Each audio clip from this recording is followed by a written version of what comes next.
Bonjour et bienvenue sur MacLabs. Comme annoncé dans notre vidéo précédente, nous allons continuer à développer notre application photo. Dans cette vidéo, nous allons ajouter des métadonnées comme les coordonnées GPS des photos au moment de la prise de vue. Et nous les sauvegarderons dans la liste SharePoint. A tout de suite. Avant de commencer, n'oubliez pas de vous abonner et de mettre un petit pouce bleu, merci. Donc, nous voilà devant notre application photo.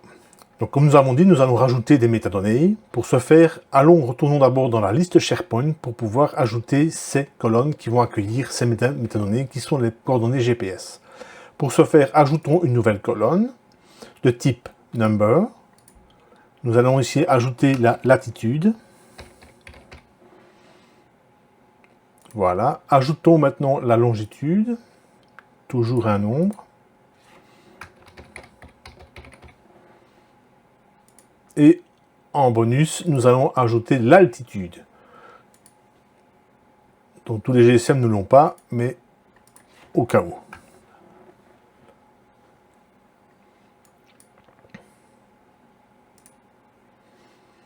Voilà.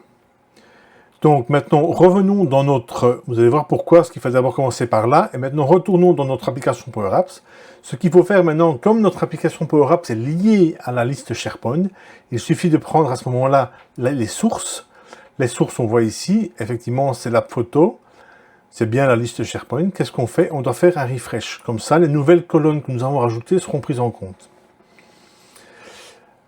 Avant de faire ceci, ce qu'on peut faire, c'est rajouter ici, quand on va prendre des photos, rajouter deux petits champs, ou même trois petits champs, comme la longitude et la latitude. Insérons un texte. Voilà. Nous allons ajouter ici latitude.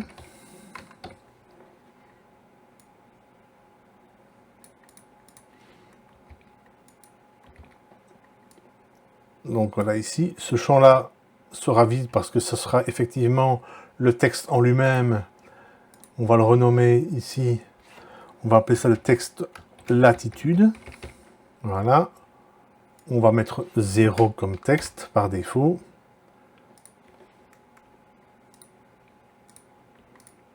Je vais les recopier directement.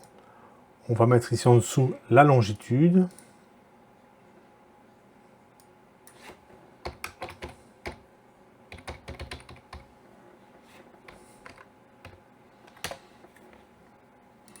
Appelons-la celui-ci txt longitude. On va le décaler un peu pour ne pas qu'il rentre dans le texte de la longitude. Voilà. Voilà, il s'aligne. On va rajouter l'altitude maintenant.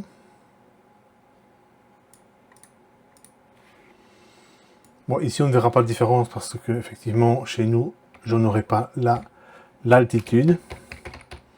Mais si vous l'avez sur votre GSM, ça fonctionnera. Pareil, nous allons renommer celui-ci aussi txt altitude. Voilà. Alors maintenant, comment faire pour pouvoir visualiser les coordonnées?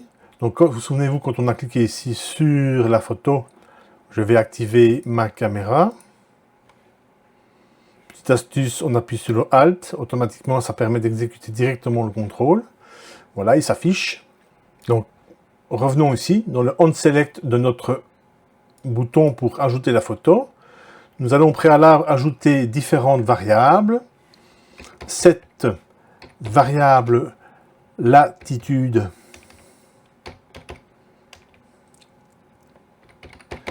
égale, qu'est-ce que c'est?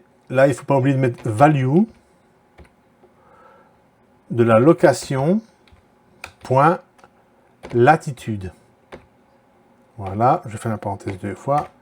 Pareil, je fais un set var longitude. C'est la value de la location point longitude. Et enfin le dernier, variable altitude, virgule, value location.altitude. Voilà, nous avons comme si créé les trois variables. Ne pas oublier point virgule. Donc maintenant nous allons pouvoir tester à condition de bien changer. Ici ce n'est pas 0, mais ici c'est bien la valeur, c'est la variable latitude. Celle-ci c'est la variable longitude. Et celle-ci c'est la variable altitude. Voilà. Testons ici l'application. Un petit sauvegarde. Je lance la caméra. Voilà. Si je clique maintenant sur la photo, vous voyez, j'ai automatiquement la valeur de la latitude et de la longitude qui s'affiche. Je n'ai pas ici d'altitude, mais si j'en avais une sur le GSM, elle s'afficherait ici. Voilà. Donc revenons dans notre code. Donc ça voilà, nous avons ces informations-là. Maintenant, il serait bien de les sauvegarder. On doit sauvegarder maintenant ces variables dans la collection de photos. Comment se faire? Ben, ce n'est pas grave, il suffit simplement de rajouter. On peut modifier directement la collection en disant virgule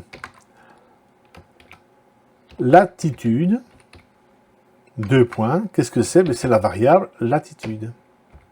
Idem, virgule, longitude, deux points, c'est la variable longitude. Virgule, altitude,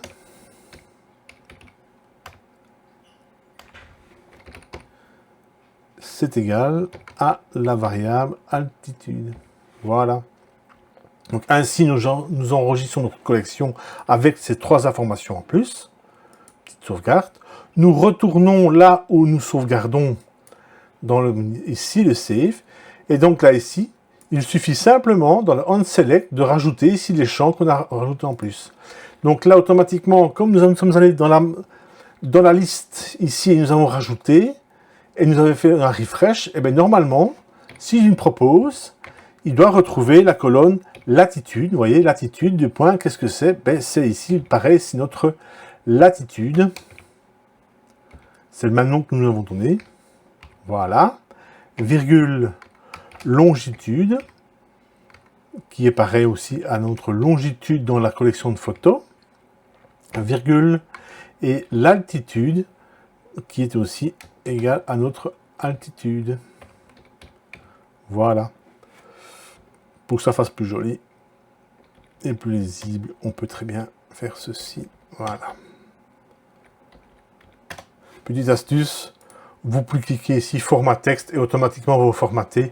Je ne le fais pas toujours parce que parfois ça se développe beaucoup trop et pour moi ça devient parfois un peu illisible. Voilà. Donc maintenant nous pouvons tester. Donc maintenant retournons dans notre photo, faisons une photo.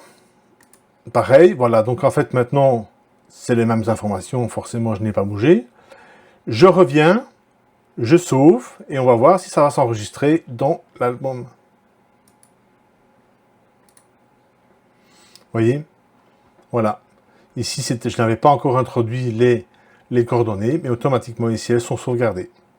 Si cette vidéo vous a plu, pensez à vous abonner, à laisser un petit pouce et à partager votre avis en commentaire.